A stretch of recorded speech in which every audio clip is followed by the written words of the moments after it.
प्यारे देशवासियों, नमस्कार। कोरोना के प्रभाव से हमारी मन की बात भी अछूती नहीं रही है। जब मैंने पिछली बार आपसे मन की बात की थी, तब पैसेंजर ट्रेनें बंद थी, बसें बंद थी, हवाई सेवा बंद थी। इस बार बहुत कुछ खुल चुका है। श्रमिक स्पेशल ट्रेनें चल रही हैं, अन्य स्पेशल ट्रेनें भी शुरू हो गई हैं। तमाम सावधानियों के साथ हवाई जहाज उड़ने लगे हैं। धीरे धीरे उद्योग भी चलना शुरू हुआ है। यानी अर्थव्यवस्था का एक बड़ा हिस्सा अब चल पड़ा है, खुल गया है। ऐसे में हमें और ज्यादा सतर्क रहने की आवश्यकता है। 2 गज की दूरी का नियम हो, मुंह पर मास्क लगाने की बात हो सके तो वहां तक घर में रहना हो, ये सारी बातों का पालन, उसमें जरा भी ढिलाई नहीं बरतनी चाहिए। देश में सबके सामूहिक प्रयासों से कोरोना के खिलाफ लड़ाई बहुत मजबूती से लड़ी जा रही है। जब हम दुनिया की तरफ देखते हैं तो हमें अनुभव होता है कि वास्तव में भारतवासियों की उपलब्धि कितनी बड़ी है। हमारी जनसंख्या ज्यादातर देशों से कई गुना ज्यादा है। हमारे देश में चुनौतियां भी भिन्न प्रकार की हैं, लेकिन फिर भी हमारे देश में कोरोना उतनी तेजी से नहीं फैल पाया जितना दुनिया के अन्य देशों में फैला।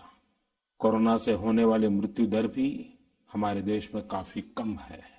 जो नुकसान हुआ है उसका दुख हम सबको है, लेकिन जो कुछ भी हम बचा पाए हैं वो निश्चित तौर पर देश की सामूहिक संकल्प शक्ति का ही परिणाम है। इतने बड़े देश में हर एक देशवासी ने खुद इस लड़ाई को लड़ने की ठानी है। ये पूरी मुहिम पीपल ड्रिवन है। साथियों, देशवासियों की संकल्प शक्ति के साथ एक और शक्ति इस लड़ाई में हमारी सबसे बड़ी ताकत है, वो है देशवासियों की सेवा शक्ति। वास्तव में इस महामारी के समय हम भारतवासियों ने ये दिखा दिया है कि सेवा और त्याग का हमारा विचार केवल हमारा आदर्श नहीं है, बल्कि भारत की जीवन पद्धति है। सेवा में अपना सब कुछ समर्पित कर देने वाले लोगों की संख्या अनगिनत है। ऐसे ही एक सज्जन है तमिलनाडु के सी मोहन। सी मोहन जी मदुरई में एक सैलून चलाते हैं। अपनी मेहनत की कमाई से इन्होंने अपनी बेटी की पढ़ाई के लिए 5 लाख रुपए बचाए थे, लेकिन इन्होंने ये पूरी राशि इस समय जरूरतमंदों, गरीबों की सेवा के लिए खर्च कर दी। इसी तरह अगरतला में ठेला चलाकर जीवन यापन करने वाले गौतम दास जी अपनी रोजमर्रा की कमाई की बचत में से हर रोज दाल चावल खरीदकर जरूरतमंदों को खाना खिला रहे हैं। पंजाब के पठानकोट से भी एक ऐसा ही उदाहरण मुझे पता चला।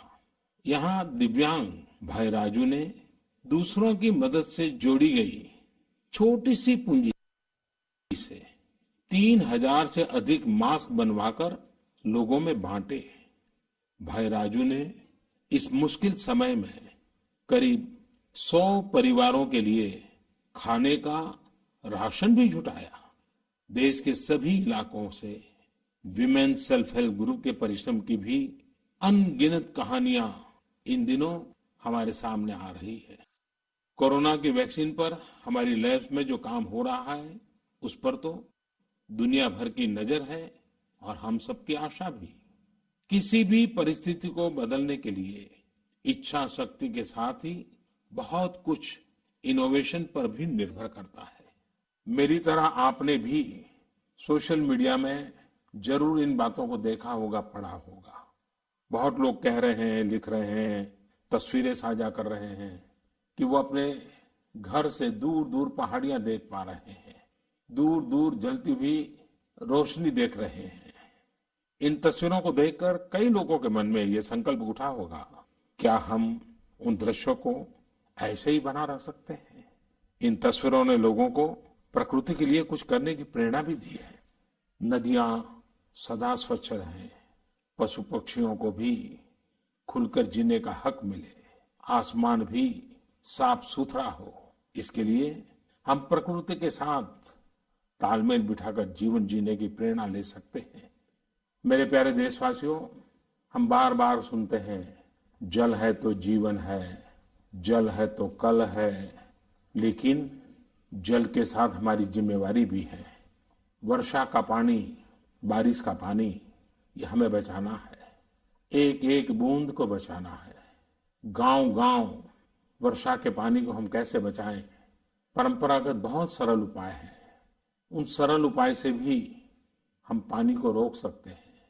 5 दिन 7 दिन भी अगर पानी रुका रहेगा तो धरती माँ के पास बुझाएगा, पानी फिर जमीन में जाएगा, वही जल जीवन की शक्ति बन जाएगा।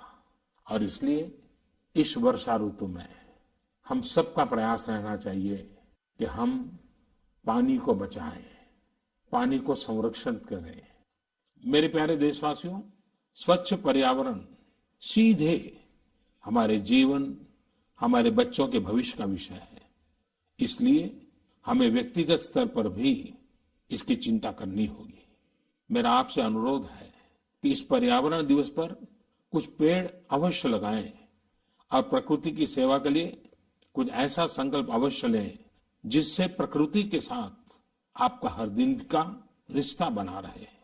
हम लापरवाह हो जाएं, सावधानी छोड़ दें, ये कोई विकल्प नहीं है।